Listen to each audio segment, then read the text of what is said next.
Hello student, मैं Shivani solar आपका welcome करती हूँ आपके अपने यूट्यूब चैनल एसएससी वर्ल्ड पर। आज हम इस क्लास के अंदर डिस्कस करने वाले हैं कुछ इंपॉर्टेंट क्लोज टेस्ट को 2023 सीएचएसएल के। जल्दी से सभी बच्चे कनेक्ट हो जाए ताकि क्लास को स्टार्ट करें बच्चों। आज की क्लास के अंदर हम जो डिस्कस करने वाले हैं वो कुछ इंपॉर्टेंट क्लोज टेस्ट डिस्कस करने वाले हैं 2023 सीएचएसएल के। क्लोज टेस्ट में मैक्सिमम स्टूडेंट को बहुत ज़्यादा प्रॉब्लम आती है क्लोज टेस्ट करते हुए कि किस तरह से वो क्लोज टेस्ट को करें। आज हम इस क्लास के अंदर वही चीज़ डिस्कस करेंगे कि किस तरह से आपको क्लोज टेस्ट को करना है। बहुत सारे बच्चों के माइंड में रहता है कि क्या हम बिना पढ़े पैराग्राफ को सॉल्व कर सकते हैं, क्योंकि क्लोज टेस्ट एक इनकम्प्लीट पैराग्राफ होता है बच्चों। ब्लैंक फॉर्म में आपको दिया गया होता है पैराग्राफ। जितना भी पार्ट ब्लैंक होगा उसके लिए नीचे फोर ऑप्शंस हर एक ब्लैंक के लिए नीचे दिए गए होंगे। गिवन ऑप्शंस की हेल्प से आप उस आधे अधूरे पैराग्राफ को पूरा करेंगे। किस तरह से उसको पूरा करेंगे, तो स्टार्ट करते हैं सेशन को आज के। जिन स्टूडेंट को भी इंग्लिश फाउंडेशन बैच चाहिए तो आप बच्चे इंग्लिश फाउंडेशन बैच को ले सकते हो। एसएससी बुलेट ऐप को डाउनलोड करें प्ले स्टोर पे जाके, और वहां पर आपको ये जो बैच है ये 799 में मिलेगा। और इस बैच के अंदर आपको सभी क्लासेस जो होंगी टॉपिक वाइज क्लासेस मिलेंगी। उसके साथ साथ आपको प्रैक्टिस क्वेश्चंस भी मिलेंगे, प्लस आपको मॉक टेस्ट सीरीज मिलेगी और डाउट सेशन रहेगा। ये आपके इंग्लिश फाउंडेशन बैच में रहेगा। और ये जो बैच है ये 3 in 1 इसलिए है बच्चों। 3 in 1 का मतलब है इसके अंदर आपका ग्रामर भी रहेगा, वोकैबुलरी भी, और आपका रीडिंग पार्ट, तीनों सेक्शंस रहेंगे इसके अंदर। और ये प्री प्लस मेंस दोनों के लिए बनाया गया है। चलिएगा स्टार्ट करते हैं। फर्स्ट पैराग्राफ देखेंगे जरा आप सभी बच्चे। सीएचएसएल प्री का है 17/8/2023 को जो पेपर हुआ था उसका ये पैराग्राफ आपको दिया गया है। चलो स्टार्ट करो, क्वेश्चन करना एक बार आप बच्चे। पहले आप बच्चे कोशिश करो, देन फिर मैं आपको बताती हुई चलूंगी किसका करेक्ट आंसर ऑप्शन कौन सा होगा और क्यों होगा। चलेगा स्टार्ट करें। चलो देखो, India will host an international summit on Buddhism here on April 20 and 21। ठीक है कि कहीं ना कहीं एक इंटरनेशनल समिट की बात हो रही है। इंडिया ने होस्ट की थी, किसको लेकर? बुद्धिज्म को लेकर, 20 और 21 अप्रैल। ठीक है, delegates from 30 countries will participate. लगभग 30 कंट्रीज से लोग आएंगे जो वहां पार्टिसिपेट करेंगे। आ नोटेबल एक्सेप्शन डैश चाइना। अब आपको चेक करना है यहाँ पे बीन, बीइंग, बी या फिर आर, आप किस फॉर्म का यूज करेंगे?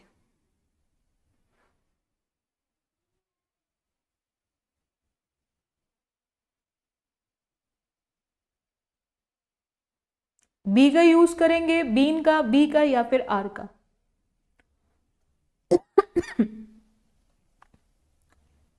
अब आपको एक चीज ध्यान रखनी है। वेरी गुड, बहुत ही अच्छे बच्चे। जितने भी स्टूडेंट इसका आंसर बीइंग बोल रहे हैं उन सभी का बिल्कुल करेक्ट है। Being is the correct one. Reason, been कब आता है? जब हमें हैज, हैव और हैड दिया हो। अगर हमें हैज, हैव और हैड दिया है तो हम बीन का यूज करते हैं। अगर मैं बात करूं बी, तो बी वर्ब की फर्स्ट फॉर्म है, और सेम आर भी वही सेम फर्स्ट फॉर्म है। ठीक है, इज आर एम प्रेजेंट में यूज होती है और पास्ट में वॉज वर यूज होती है। तो ना तो हम यहाँ पे बी लिख सकते हैं और ना ही आर, तो being is the correct one. चलो नेक्स्ट आते हैं, एक और क्वेश्चन देखेंगे इसी का। हम तिब्बतन स्पिरिचुअल लीडर्स की बात कर रहे हैं। Dalai Lama is also unlikely to attend the 2-day conclave. वो भी 2 दिन का ये अटेंड करेंगे। A maiden conference being organized by the Union Culture Ministry and the International Buddhist Confederation will discuss dash global issues through a Buddhist perspective। वो discuss करेंगे कौन से ग्लोबल इश्यूज को? क्लासिकल ग्लोबल इश्यूज को, contemporary global issues को, old या फिर ancient? Old या फिर एंशियंट, किस उसको वो डिस्कस करेंगे उस मीटिंग के अंदर, उस कॉन्फ्रेंस के अंदर जो मीटिंग करी जाएगी, जो इंटरनेशनल समिट होगी उसके अंदर वो किस ग्लोबल इश्यूज को डिस्कस करेंगे? क्लासिकल, कंटेम्प्रेरी, ओल्ड या फिर एंशियंट? वेरी गुड, बहुत ही अच्छे बच्चे, बिल्कुल सही है। जितने स्टूडेंट इसका आंसर कंटेम्प्रेरी बोल रहे हैं, यानी कि कंटेम्प्रेरी का मतलब होता है सेम पीरियड की बात हो रही है, समकालीन जिसको बोला जाता है।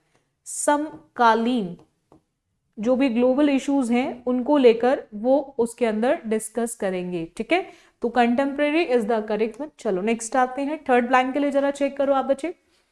अब वही चीज बता रखी है कि ओवर 170 डेलीगेट्स जो है कंट्रीज से, चाहे वो मैक्सिको हो, कंबोडिया हो, south Thailand, Japan, 150 from India will participate in to be held in the national capital. The delegates dash prominent scholars including या फिर includes।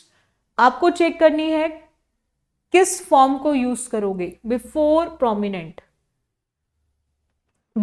प्रोमिनेंट आप कौन सी फॉर्म को यूज करोगे, आईएनजी फॉर्म को यूज करोगे या फिर आप इंक्लूडेड वर्ब की सेकेंड फॉर्म का यूज करोगे या वर्ब की फर्स्ट फॉर्म का यूज करोगे या फिर एस और एस का फॉर्म का यूज करोगे।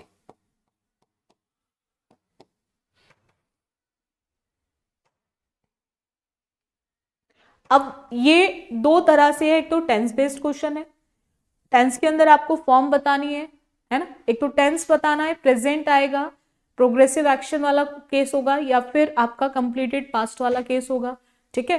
तो आपको एक चीज ध्यान रखनी है, दो चीजें। पहला पॉइंट तो ये है, आंसर बिल्कुल सही आप सभी का, जितने स्टूडेंट इसका आंसर इंक्लूड बोल रहे हैं उन सभी का बिल्कुल करेक्ट है। अब पॉइंट क्या आता है बच्चों, आईएनजी फॉर्म का यूज हम कब करते हैं, जब हमें इज दिया हो, आर दिया हो, एम दिया हो, वॉज दिया हो, वर दिया हो, वहां हम यूज करते हैं इज, आर, एम, वॉज, वर। या फिर हमें विल बी, शैल बी दिया हो, मे बी, कैन बी दिया हो, तो हम आईएनजी फॉर्म को यूज करेंगे। या फिर हैव बीन प्रोग्रेसिव एक्शन समय के साथ, हैड बीन प्रोग्रेसिव एक्शन समय के साथ, will have been progressive action समय के साथ, तो हम परफेक्ट कॉन्टिन्यूअस के अंदर यूज करते हैं। बट बिना हेल्पिंग वर्ब के कभी हम आईएनजी फॉर्म को यूज नहीं कर सकते, ठीक है। तो यहां पर एक पॉइंट क्लियर है कि आईएनजी का यूज नहीं होगा। अब आते हैं हमारे सेकेंड फॉर्म। सेकेंड फॉर्म का मतलब होता है पास्ट टेंस।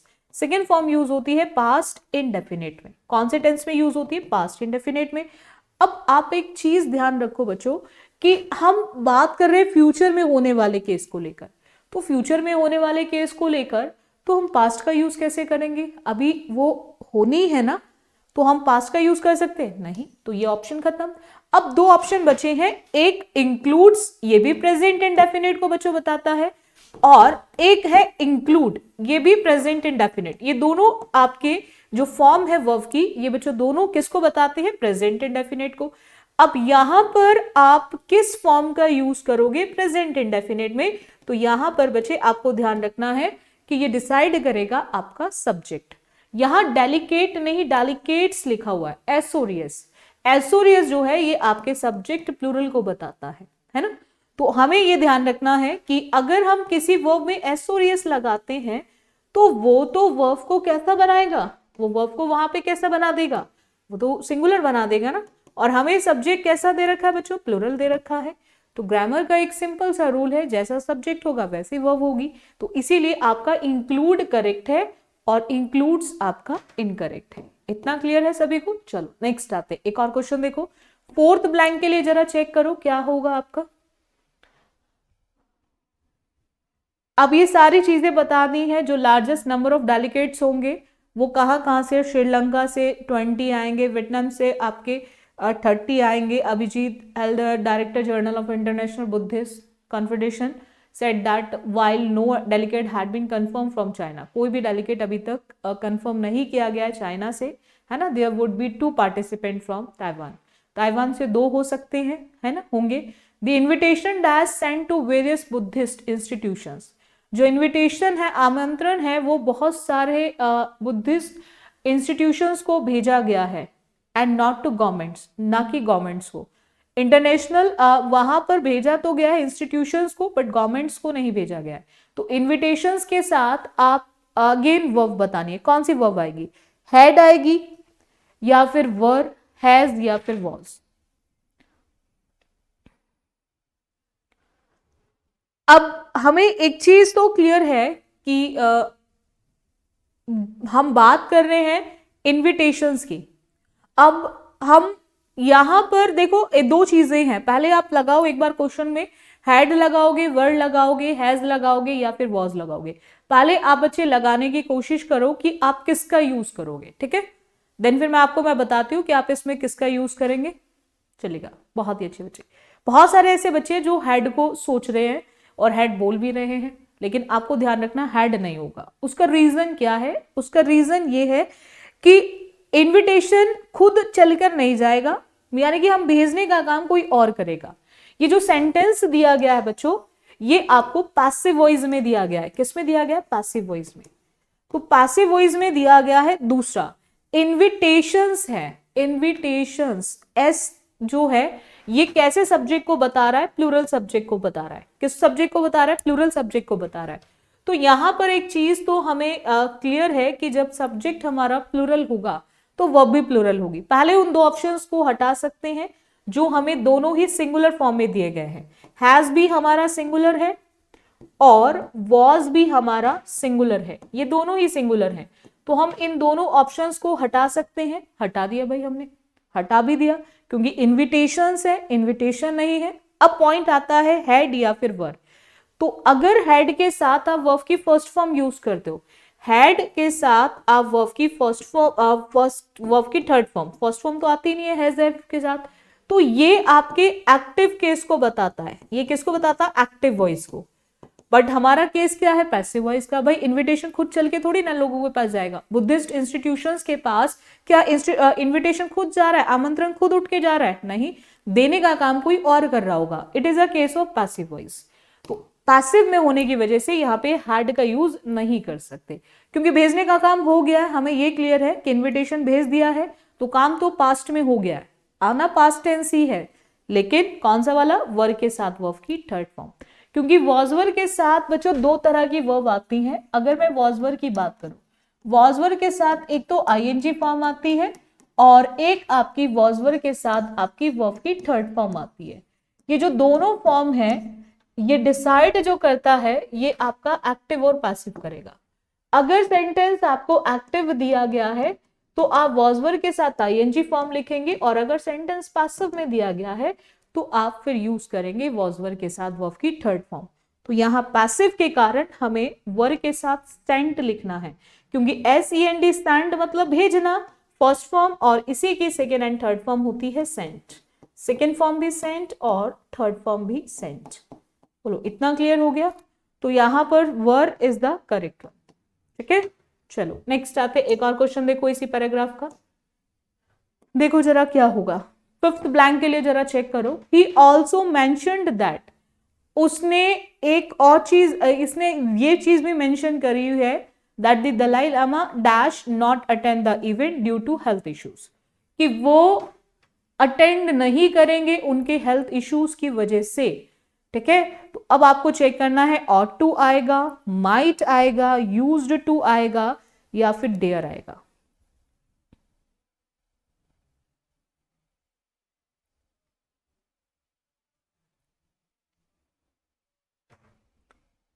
किस मॉडल वर्ब का यूज करोगे? कौन सा मोडाल्स का केस यहां पर यूज होगा? जब मेंशन किया है ड्यू टू हेल्थ इश्यूज, जब मेंशन किया है due to health issues, health issues के कारण, तो जब वहां पर हेल्थ इश्यूज मेंशन है तो फिर आप किस फॉर्म को यूज करेंगे? देखो जरा, बहुत ही अच्छे बच्चे, बिल्कुल सही है। जितने भी स्टूडेंट इसका आंसर माइट बोल रहे हैं उन सभी का बिल्कुल करेक्ट है। उसका रीजन, ought to वहां आता है जहां आप चाहिए मतलब कि आपकी मॉरल ऑब्लिगेशन है कि आप कुछ भी कहो बट आपको वो काम करना ही करना है। आप किसी भी सोसाइटी के, किसी भी समाज के अगर नागरिक है तो वो काम आपको करना ही होगा, चाहे कुछ भी हो बट वो काम करना ही है। तो वहां आप यूज करते हैं ought to। ठीक है, ought to का यूज होता है फॉर मॉरल ऑब्लिगेशन। अगर यूज्ड टू की बात करूं मैं, तो यूज्ड टू का यूज होता है वहां जहां आप पास्ट की सिचुएशन या फिर पास्ट की हैबिट की बात करते हो। जब भी आप पास्ट सिचुएशन की बात करते हैं आप बच्चे, या फिर पास्ट की हैबिट की बात करते हैं, सिचुएशन या फिर आपकी हैबिट जो होती है वहां पर आप यूज करते हो, वहां यूज करोगे आप बच्चे यूज्ड टू। और डेयर का मतलब होता है जहां आप किसी भी काम को करने का एक साहस दिखा रहे हो। ठीक है, वहां। और उसने बोला है कि मेंशन किया है कि हो सकता है वो आए या ना आए, मतलब उस चीज को लेकर श्योर नहीं है, उसका रीजन क्या है, उनके साथ हेल्थ इश्यूज हैं। तो जितने स्टूडेंट इसका आंसर माइट बोल रहे हैं उन सभी का बिल्कुल करेक्ट है, क्योंकि जब अगर किसी का स्वास्थ्य ठीक नहीं है तो वो आ भी सकता है और नहीं भी, तो ये केस है नॉट श्योर वाला, ठीक है, नॉट श्योर वाला। तो इसीलिए हमें यहाँ पे क्या लिखना पड़ेगा, माइट का यूज करना पड़ेगा। इतना क्लियर हो गया। चलो नेक्स्ट आते हैं, एक और नया पैराग्राफ देखेंगे क्लोज टेस्ट का। हम बात कर रहे हैं अनएम्प्लॉयमेंट पर, ठीक है, तो पढ़ो जरा अनएम्प्लॉयमेंट को लेकर। Unemployment arises from a variety of dash, causes, thoughts, things या फिर टाइप्स। देखो जरा किसका यूज करोगे, कॉजेस का यूज करोगे, कारण, विचार, थिंग्स या फिर टाइप्स। जो भी अनएम्प्लॉयमेंट है, बेरोजगारी है, आजकल सबसे ज्यादा प्रॉब्लम है हमारे समाज में। आसपास के लोग, जितने भी लोग हैं, मैक्सिमम लोग इस चीज को फेस कर रहे हैं, उनके पास रोजगार नहीं है। तो ये सारी चीजें कहां से आ रही हैं,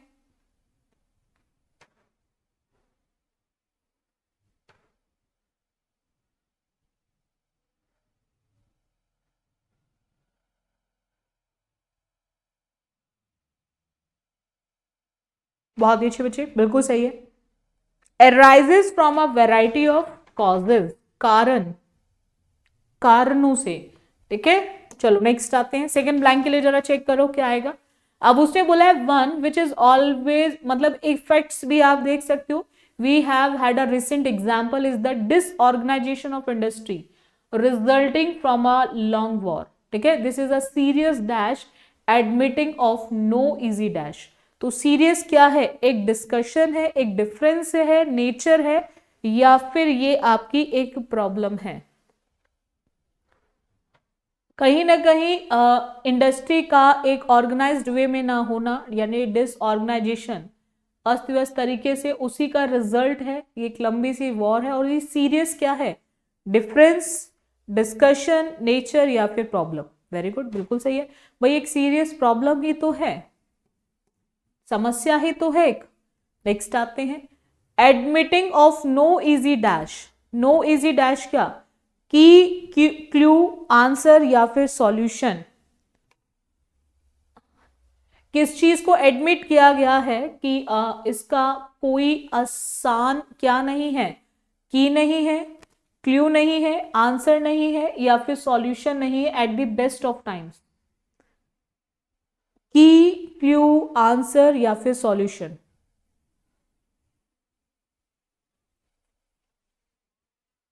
बहुत ध्यान से पढ़ो, क्वेश्चन करने की कोशिश करो। वेरी गुड, बिल्कुल सही है भाई, एक सीरियस समस्या है, एक प्रॉब्लम है, और जिसका कोई आसान सॉल्यूशन नहीं है। कोई आसानी से आप सोचो कि आसानी से सॉल्व हो जाए, समस्या हल हो जाए, तो ऐसा इसका कोई आसान सा सॉल्यूशन नहीं है। जितने स्टूडेंट इसका आंसर सॉल्यूशन बोल रहे हैं उन सभी का बिल्कुल करेक्ट है। नेक्स्ट आते हैं, फोर्थ ब्लैंक के लिए जरा चेक करो।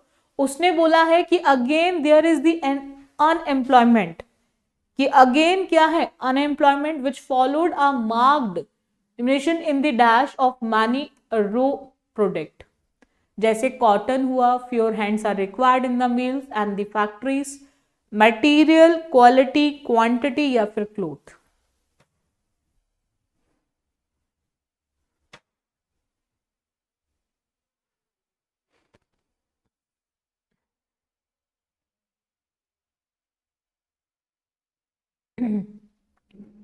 बिल्कुल सही है, कहीं ना कहीं रॉ मटेरियल की क्वांटिटी के अंदर, है ना, रॉ मटेरियल की क्वांटिटी के अंदर, प्रोडक्ट को लेकर क्वांटिटी की बात हो रही है, quantity is the correct one.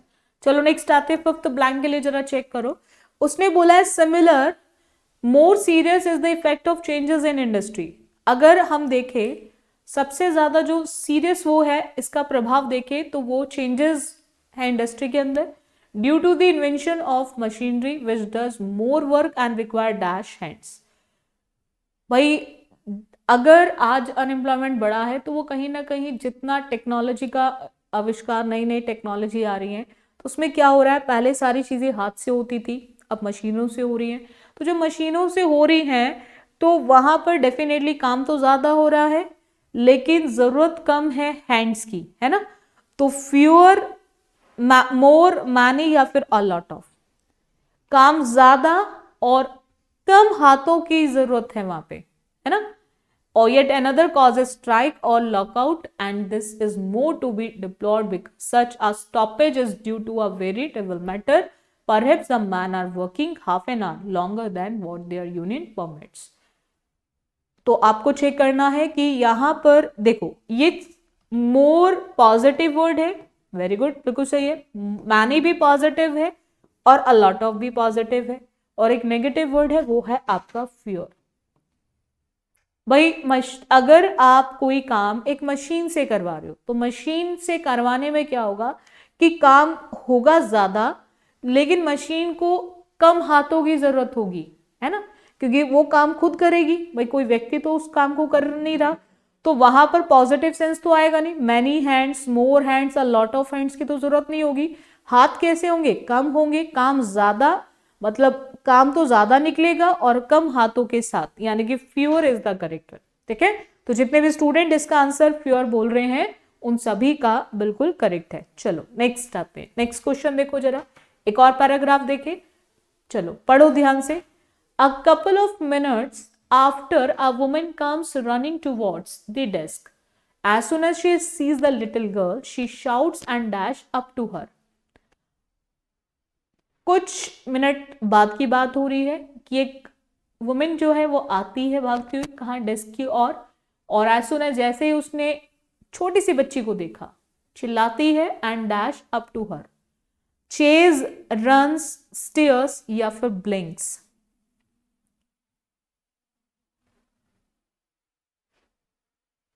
बहुत ध्यान से चेक करो जरा किसका यूज करेंगे।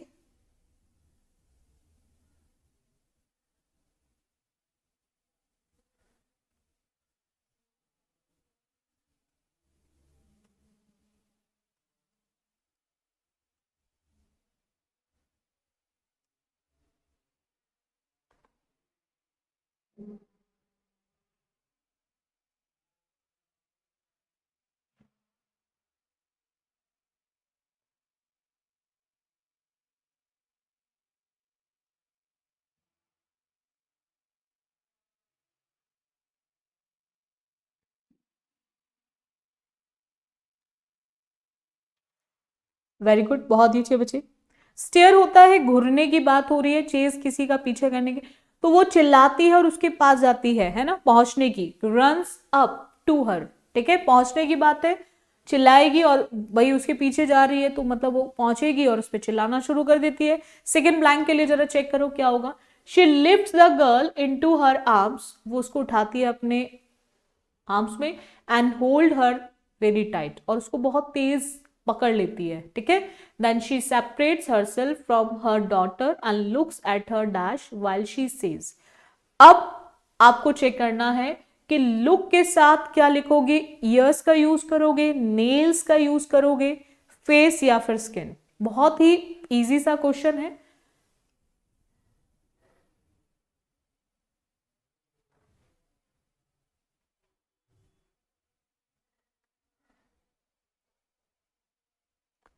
बिल्कुल सही है भाई।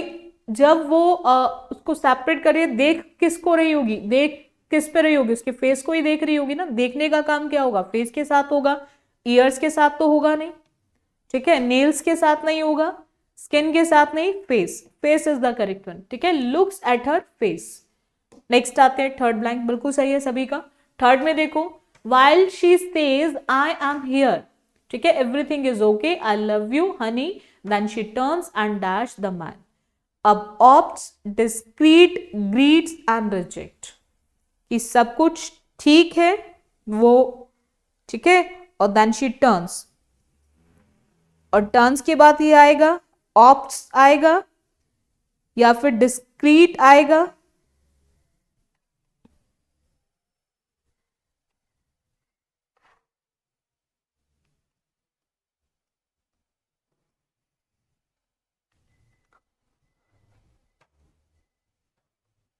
बहुत ही अच्छे बच्चे, बिल्कुल सही है भाई। ऑप्ट्स का मतलब होता है एक ऑप्शन चुनना। आपके पास बहुत सारी चीजें हैं, आपको उनमें से एक चुनना है। ठीक है, वहां पे ऑप्ट्स वर्ड का यूज करोगे। डिस्क्रीट होता है वहां पर जब कोई व्यक्ति बहुत ज्यादा चतुर होता है, चालाक होता है, बुद्धिमान होता है, वहां यूज करते हैं। तो वो वहां पर मूर्ति और उससे मैन को क्या करेगी, ग्रीट करेगी। Greets is the correct one. जितने स्टूडेंट इसका आंसर ग्रीट्स बोल रहे हैं उन सभी का बिल्कुल करेक्ट है। अब वो क्या करेगी, thank you so much sir, she says we got separated in the crowd earlier. अब वो सर को क्या कह रही है, थैंक्स कर रही है, क्योंकि वो बिछड़ गए थे एक उसमें भीड़ में, है ना। My daughter is deep so I could not make and dash over the speaker for हर। अब वो स्पीकर पे क्यों अनाउंस नहीं करा पाई, या उसका रीजन क्या था, उसकी जो डॉटर है वो कैसी है, मतलब वो सुन नहीं सकती है ना, सुन नहीं सकती है इसीलिए। तो so I could not make and dash over the speaker for her.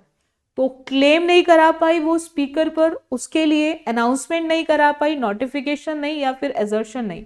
Assertion मतलब होता है, एजर्ट मतलब होता है किसी भी चीज पे जोर देना, जोर देने के लिए हम लोग यूज करते हैं। बिल्कुल सही है भाई, स्पीकर पे उसके लिए नहीं, अनाउंसमेंट नहीं करा पाई, वो जो भीड़ में उससे छूट गई थी, दोनों अलग हो गए थे, ठीक है, तो वो उसके लिए अनाउंसमेंट नहीं करा पाई क्योंकि उसकी जो बेटी है वो सुन नहीं सकती है, ठीक है ना। तो वो बहरी है जिसकी वजह से उसने स्पीकर पे कोई भी अनाउंसमेंट नहीं कराया। तो announcement is the correct one. चलो नेक्स्ट आते हैं, फिफ्थ ब्लैंक के लिए जरा चेक करो आप बच्चे क्या आएगा। I was looking for her everywhere, उसने हर जगह उसको देखा, but I was so worried, बहुत ज्यादा चिंतित थी। Now the man understands why the little girl did not look at him. अब उसे अच्छे से समझ सकता था कि क्यों नहीं देख रही थी, until he dash her shoulder, ठीक है। वो उसको क्यों, क्योंकि वो भी उसको बुला रहा था, जब वो सुन नहीं सकती है तो वो क्यों बुनेगी। और उसने कब तक नहीं देखा उसकी तरफ, जब तक उसने उसके शोल्डर को क्या नहीं किया, फील नहीं किया, टच नहीं किया, कांटेक्ट नहीं किया, या फिर क्रैक नहीं किया। क्रैक वही जो आप एग्जाम क्रैक करना चाहते हो, तो शोल्डर को क्या करेगा जब वो उसकी तरफ देखेगी। बिल्कुल सही है, टू गुड, बहुत ही अच्छे बच्चे, बिल्कुल करेक्ट। जितने भी स्टूडेंट इसका आंसर टच्ड बोल रहे हैं, touched is the correct one, बिल्कुल सही है। जितने भी स्टूडेंट इसका आंसर टच्ड बोल रहे हैं उन सभी का बिल्कुल करेक्ट है, touched is the correct one.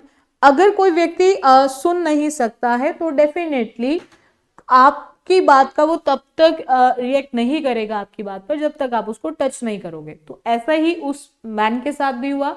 तो अब उसको अच्छे से समझ आ गया कि उसने उस वक्त क्यों रिएक्ट नहीं किया था जब तक उसने उसके शोल्डर को टच नहीं किया, क्योंकि वो सुन नहीं सकती थी इसी वजह से, ठीक है। तो टच्ड जितने भी स्टूडेंट बोल रहे हैं उन सभी का बिल्कुल करेक्ट है, touched is the correct one. देखो बच्चों, रेगुलर आप लोगों की दो लाइव क्लासेस चलती हैं, एक सुबह 10 बजे चलती है लाइव क्लास, और एक आपकी 3:15 पर। ये दोनों ही आपकी लाइव क्लासेस हैं, रेगुलर आपकी एसएससी बुलेट पे रहती हैं लाइव क्लासेस। आप बच्चे रेगुलर इन क्लासेस को अटेंड करो, ठीक है।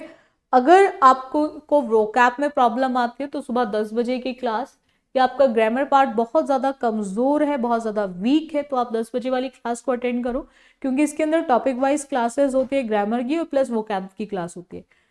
बाकी जिन स्टूडेंट को PYQs करने रिसेंटली जो आपके हुए एग्जाम्स के अंदर, यानी कि 2023, तो वो क्लास आपकी 3:15 पर चलती है। 3:15 वाली जो 3:15 वाली क्लास होती है, इसके अंदर 2023 के प्रीवियस क्वेश्चंस कराए जा रहे हैं, MTS प्लस CGL दोनों के, ठीक है, और उसके साथ साथ CHSL के भी। तो रेगुलर आप बच्चे क्लासेस को लेते रहें। और बाकी जो भी स्टूडेंट बैच लेना चाहता है, इंग्लिश फाउंडेशन बैच को लेना चाहता है, तो वो बच्चे आप इंग्लिश फाउंडेशन बैच को ले सकते हो। प्ले स्टोर पे जाना है, वहां से आप एसएससी बुलेट ऐप को डाउनलोड करें, और प्ले स्टोर पे जब आप एसएससी बुलेट ऐप को डाउनलोड करेंगे तो वहां पर आपको इंग्लिश फाउंडेशन बैच मिलेगा।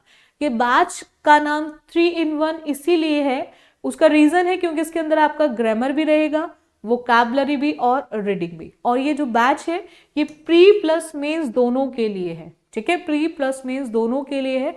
तो आप इस बैच को एसएससी बुलेट ऐप से ले सकते हैं। और बाकी लाइव क्लासेस आपकी मैंने बताया कि 2 लाइव क्लासेस रेगुलर रहती है, एक सुबह 10 बजे और एक आपकी रहती है 3:15 पर। इन दोनों लाइव क्लासेस को भी आप बच्चे रेगुलर अटेंड करें। अब बहुत सारे ऐसे बच्चे हैं जो मॉक टेस्ट देना चाहते हैं, तो आपको मॉक टेस्ट की सीरीज भी मिल जाएगी। जिनकी तैयारी हो रखी है वो चाहते हैं कि हम प्रैक्टिस करें, ठीक है, तो आप बच्चे मॉक टेस्ट भी दे सकते हो, ठीक है। उसके लिए भी आपको एसएससी बुलेट ऐप को डाउनलोड करना है और वहां पर आपको मॉक टेस्ट की सीरीज मिल जाएगी, ठीक है। तो आप मॉक्स लगा सकते हो वहां पे जाके। बाकी रेगुलर क्लासेस लेते रहे, क्लासेस अच्छी लगती हैं तो क्लासेस को आप बच्चे लाइक और शेयर कर दिया करो ताकि मैक्सिमम स्टूडेंट्स क्लास को ले सके। बाकी जिन स्टूडेंट ने अभी तक चैनल को सब्सक्राइब नहीं किया है तो आप सभी बच्चे सब्सक्राइब कर ले ताकि आपको हर क्लास का नोटिफिकेशन आ सके, कोई भी क्लास आपकी मिस ना हो, ठीक है। सो आज के लिए इतना रखिए। So thank you student for this session. बाकी करेंगे हम नेक्स्ट क्लास में, कुछ और क्लोज टेस्ट को करेंगे 2023 CHSL के।